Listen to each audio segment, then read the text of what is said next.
Especialistas apostam na ergonomia para evitar que milhares de pessoas sofram com lesões ou distúrbios relacionados ao trabalho.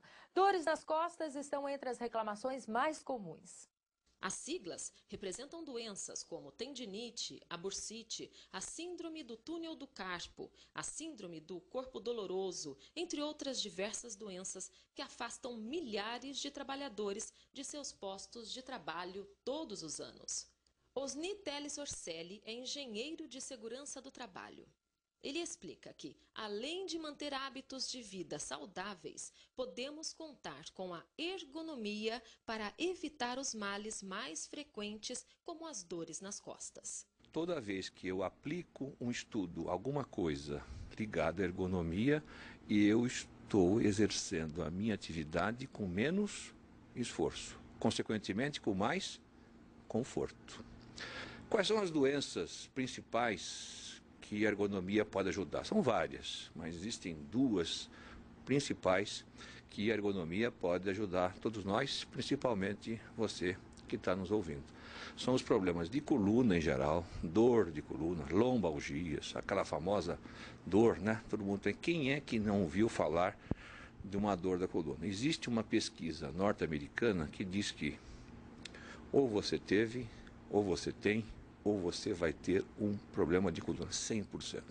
Né? E é verdade, se a gente não tem, alguém, a tia, a avó, não sei o que tem. E é terrível, é a dor, etc. Só que depois da dor, depois das lombalgias, normalmente acontece mais na parte baixa da coluna, que é a nossa coluna onde carrega mais esforço. E a segunda doença que a ergonomia pode exercer uma importante prevenção são as famosas lesões por esforços repetitivos. O Ministério do Trabalho, o INSS mudou, isso é uma doença do trabalho. Né? Isso é uma doença do trabalho. LER é uma doença do trabalho. É diferente do tenista, que vai ter a mesma doença, mas não é do trabalho. Tenista amador. Que hoje o INSS chama de DORT, distúrbios osteomusculares relacionados ao trabalho. Bom, DORT é o nome, mas é a mesma coisa. Todo mundo chama de LER ainda.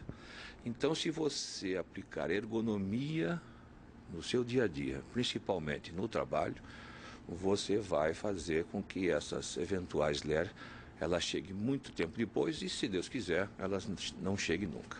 Então, e como é que eu faço para aplicar ergonomia no meu dia a dia? O problema principal que a ergonomia nos ensina, nos conscientiza, é a chamada ergonomia da conscientização, é a nossa postura. Eu preciso me conscientizar a manter a boa postura em todas as ocasiões. Ao pegar o ônibus, ao dormir, inclusive, vamos voltar, ao dormir, né? A escovar os dentes, a tomar o banho, o café, o ônibus, ou o trem, não importa. Depois no trabalho, né? Depois na volta, ver televisão à noite, todo mundo vê televisão, tudo torto, etc. A gente tem que manter a boa postura. E depois até no lazer, no churrasco, etc, etc. O que acontece? Nós temos que manter a nossa coluna reta, ereta. Vocês já perceberam que todos os bares, os balcões de bares, padaria, etc., quando você vai tomar um cafezinho, uma água, etc., você vê que você tem um cano ao longo, lá embaixo, um cano que dá a volta no balcão. Você não percebe, mas é automático. Você coloca o seu pé esquerdo no balcão, daqui a pouco você troca o direito, vai trocando, e com isso você fica ali, às vezes tomando até uma cervejinha, horas, sem nenhum desconforto na coluna. Tira aquele cano que você vai ver que você não vai ficar 5 minutos. A tecnologia acelera a produção e a economia. Por outro lado, também trouxe a lesão por esforço repetitivo. Segundo dados do INSS, o Instituto Nacional do Seguro Social, as lesões por esforços repetitivos ou os distúrbios osteomusculares relacionados ao trabalho são responsáveis pela segunda causa de afastamento dos trabalhadores de seus postos de trabalho. Em sua maioria, jovens e mulheres apresentam os maiores índices da doença. Mas veja como essa realidade pode ser alterada com atitudes simples e eficientes. Os conceitos da ergonomia são adaptados em diversas situações. Aqui nós estamos diante de um posto ergonômico de última geração, que a gente podia chamar de estado da arte de um posto ergonômico. Aqui eu estou diante de uma mesa de dois pedaços, onde a altura dessa parte de cá e a altura daqui, elas são reguláveis e independentes.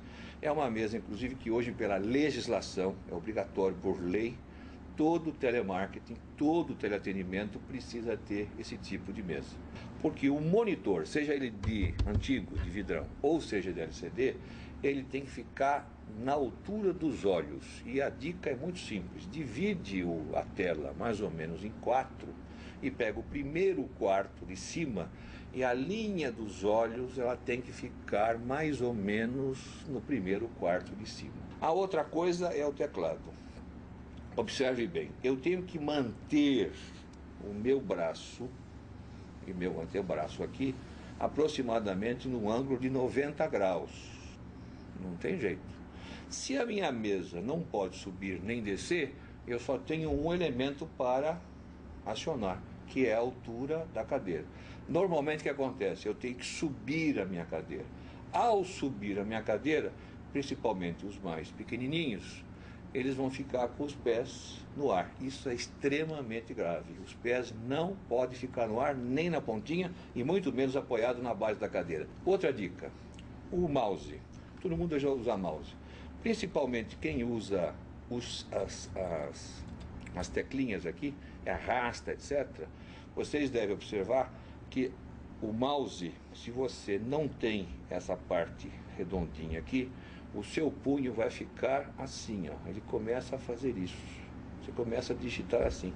E justamente eu não quero. Eu quero digitar, quero trabalhar com o meu punho absolutamente reto. Isso daqui nós vamos falar já sobre o que é isso. Então eu uso um mousepad com essa coisinha aqui. Cuidado, dica. O pessoal anda vendendo por aí mousepads com essa coisinha aqui, esse apoio aqui, muito pequeno. Claro, porque quanto menor, menos custo.